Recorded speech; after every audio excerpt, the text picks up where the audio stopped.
everyone, welcome and welcome back to my channel.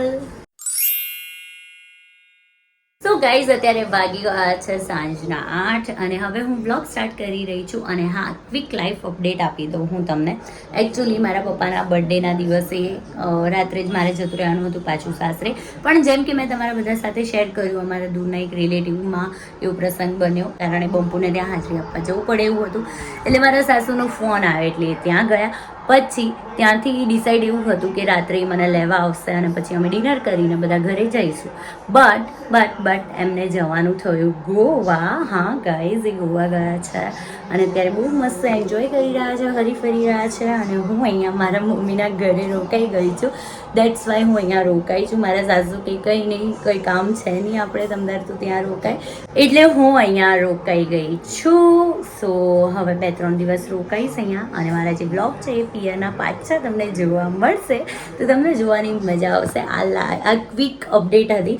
અને Goa, behind the Goa trip, any story શું છે ને એ તો બંપો આવશે પછી જ અમે શેર કરીશું. સ્પેશિયલી એના ઉપર બ્લોગ બનશે, કેમ કે આજે હું લાઈવ આવીને તો ઘણા બધાએ મને પૂછ્યું કે ઓહો દીદી એકલા ગયા છે, ઓહો દીદી તમે બોલ્યા નહીં, તમે જવા દીધા, તમે રોયા નહીં. હા, બધા સવાલોના જવાબ તમને જલ્દી નેક્સ્ટ બ્લોગમાં જ્યારે બંપો આવશે ત્યારે તમને મળશે. એ અપ્રોક્સિમેટલી ફ્રાઈડેના દિવસે આવી જશે એવું કહેતા હતા. અને હા, અત્યારે અમારા બંને વચ્ચે કિટ્ટા જ ચાલી રહી છે, એટલે તમે સમજી શકો છો. બહુ સિચ્યુએશન અલગ છે, કેમ કે આફ્ટર અમે રિલેશનમાં આવ્યા ને એ પછી ફર્સ્ટ ટાઈમ બંપો આવી રીતે એકલા ગયા છે ટ્રીપ ઉપર એમના કઝિન બ્રધર સાથે. સો હું મારા મનને મનાવી રહી છું કે હા જાય, નોર્મલ છે આમ તેમ. બટ એક વાઈફ જે છે, જે પણ વાઈફ હશે એ સમજી શકે છે ઇટ્સ નોટ ફેર. આપણે ઘરે રહેવાનું, એમના બહાર જલસા કરવાનું, આ બધું બહુ મગજમાં ચાલે છે. બટ કંઈ નહીં, એ બધું છોડીને હું અહીંયા મમ્મીના ઘરે થોડી ચીલ કરી રહી છું. આજે મારો મૂડ વધારે સારો છે એટલે મને થયું કે ચલો ભાઈ આજે બ્લોગ સ્ટાર્ટ કરી દઈએ. તમે મારા બ્લોગની રાહ જોતા હશો અને લાઈફ અપડેટની રાહ જોતા હશો કે હું ક્યાં છું, સાસરે, પિયર એન્ડ ઓલ. તો મેં કીધું ચલો અપડેટ આપી દઉં. અને હવે અત્યારે ડિનરનો ટાઈમ થઈ ગયો છે. અને હા, મારા મમ્મી પપ્પા ગયા છે રિદ્ધિના ઘરે વર્ધનને લઈને, બિકોઝ રિદ્ધિ લોકો ફાઇનલી પરમ દિવસે જઈ રહ્યા છે શિમલા મનાલી ફરવા માટે. એમની જે ટ્રીપ છે એ ફાઇનલી હવે સક્સેસફુલ બની છે. નહીંતર એ લોકો કાશ્મીર જવાના હતા, પછી કેન્સલ કરાવ્યું, પછી શિમલા એ પણ કેન્સલ કરાવીને હવે પાછું શિમલા છે. એટલે એ લોકો ગયા છે મમ્મી લોકો વર્ધનને લઈને ત્યાં મળવા. અને હું કાલે રિદ્ધિને મળી લઈશ. અત્યારે તો ઓફકોર્સ એ આવીને ગઈ એટલે મળી લીધું છે, પણ હવે કાલે પાછી હું એને મળીશ બિફોર હર ટ્રીપ. તો આ હતી લાઈફ અપડેટ આખી, મેં ફટાફટ પિક કરી દીધી છે. તો અત્યારે ડિનરમાં એવું છે કે મમ્મી કહે કે તું તારે જે બનાવવું હોય એ બનાવજે, અમે લોકો જઈને આવીએ છીએ. એટલે મેં કીધું સારું ચાલો. તો મેં મારા ભાઈને પૂછ્યું છે, આરસીબીની મેચ ચાલે છે એટલે બહુ આમ મેનુ ડિસ્કસ કર્યું નથી, પણ મેં જે કીધું એમાં હામી ભરી છે. એટલે મેં કીધું આલુ પરોઠા, તો એ કે હા આલુ પરોઠા, તો ચલો આલુ પરોઠા બનાવીએ. અને મારા હાથના આલુ પરોઠા બધાને બહુ જ ભાવે છે. તો હું કેવી રીતે બનાવું છું ને એ પણ રેસીપી હું તમારા સાથે શેર કરીશ. તો તમને આ બ્લોગ જોવાની બહુ મજા આવવાની છે. સો stay tune for the last. તો ચલો પહેલાં તો છે ને ખાલી ખમ રસોડું છે ને એને ભરી દઈએ કેવી રીતે. તો પહેલાં તો ક્વિક હું બટાકા બાફવા મૂકીશ, લોટ બાંધી દઈશ અને પછી તમને મળું કે આગળના જે સ્ટેપ છે શું છે. અહીંયા છે ને જો મસ્ત બટાકા બફાઈ ગયા છે અને અહીંયા મેં લોટ બાંધી દીધો છે. અહીંયા લસણ મરચાં કચડીને મૂક્યા છે. અહીંયા ડુંગળી ઝીણી સમારી દીધી છે. ટ્રાય કર્યું છે એકદમ ઝીણી સમારવાનું, બસ સમારી છે. મને છે ને આવી રીતના આલુ પરોઠામાં ડુંગળી પર્સનલી બહુ ભાવે છે. અહીંયા જ હું નાખું છું, બાકી મારા સાસરે હું કચડીને નાખું છું, કેમ કે અહીંયા બધાને ડુંગળી ભાવે છે અને ત્યાં બધાને ઓછી ભાવે છે. એટલે તો ચલો સ્ટાર્ટ કરીએ, પ્રિપેર કરીએ મસાલો. સૌથી પહેલાં આ લસણ મરચાંની પેસ્ટ, પછી ઓનિયન અને પછી બધા સ્પાઇસીસ નાખીએ. સ્પાઇસીસમાં પહેલાં તો પિંચ ઓફ હલ્દી, એકદમ થોડીક જ, કેમ કે હલ્દી બહુ પછી થોડી કડસી લાગે, વધારે પડી જાય એટલે. પછી આમાં નાખીશું મરચું, જેટલું તમારા ઘરે બધાને સ્પાઇસી ભાવતું હોય ને એ પ્રમાણે. પછી થોડું ધાણા જીરું, પછી હું છે ને પિંચ ઓફ હિંગ નાખું છું બિકોઝ ઇટ્સ આલુ ગેસનો પ્રોબ્લેમ થઈ શકે છે, દેટ ઇઝ વાય. અને પછી સોલ્ટ નાખીશું. પછી છે ને હું છે ને થોડી શુગર એડ કરું છું, થોડીક જ. તમને થોડું વિયર્ડ લાગશે બટ ટ્રાય કરી જોજો. સહેજ જ આવતી જતી કે જે ખાંડ કહેવાય ને એ નાખવાની. અને પછી છે ને મેં આમાં લીંબુ નીચોઈ દીધું છે એક, અને કોથમી નાખી દીધી છે. કોથમી મને આટલી જ મળી ફ્રીજમાંથી એટલે આટલી જ નાખી છે, નહીંતર વધારે કોથમી આલુ પરોઠામાં મસ્ત લાગે. તો આને પહેલાં બરાબર મિક્સ કરું ને ગાઈઝ. એ પહેલાં એક મેઇન ઇન્ગ્રેડિયન્ટ રહી ગયું આમાં, સ્લાઇડ ગરમ મસાલો અને થોડો પાઉંભાજી મસાલો આવે છે ને એ નાખજો, બહુ જ મસ્ત ટેસ્ટ આવશે. એ નાખીને હવે મસ્ત મિક્સ કરી દઈએ. ચાલો, મસાલો રેડી થઈ ગયો છે અને મેં ટેસ્ટ કર્યો, બહુ જ સુપર ટેસ્ટી બન્યો છે. હવે હું ફટાફટ અહીંયા આલુ પરોઠાનો સેટઅપ મેં કરી દીધો છે, બનાવી દઉં અને પછી એને ટેસ્ટ કરાવું. જોઈએ હવે શું કહે છે, કેવા બને છે.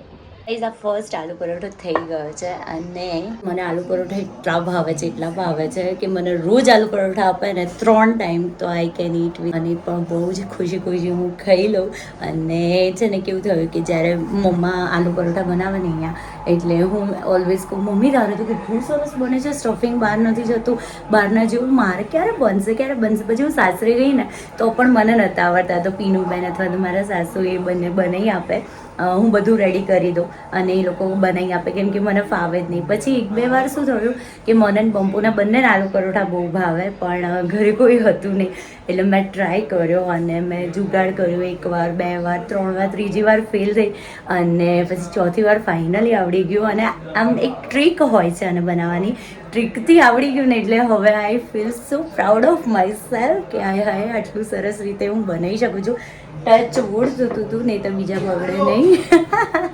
તો જો હું વર્ધન પણ આવી જ ગયો છે, હું એને પણ મળાવી દઉં. ચીતો આવ્યો. હાય વર્ધન.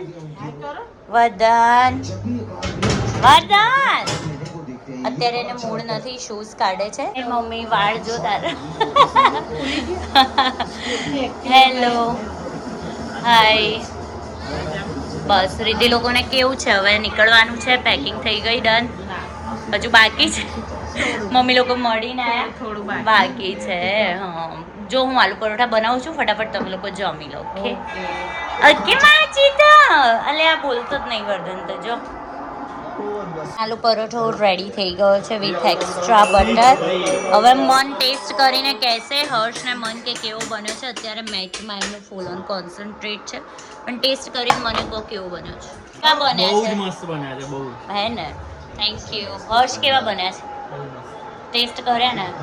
Thank you. અંબારે આઉટ આપ્યો બરોબર, આપણે રિવ્યુ કર્યો ગયા હતા, રિવ્યુ લે નોટ આઉટ આવી જાય. આજે અમાર કિનલ બેને જોરદાર આલુ પરોઠા બનાવ્યા.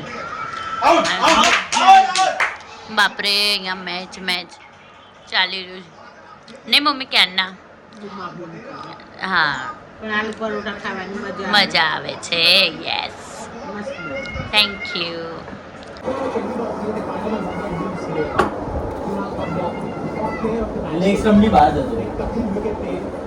આલુ પરોઠા જોડે મને છાશ બહુ ભાવે.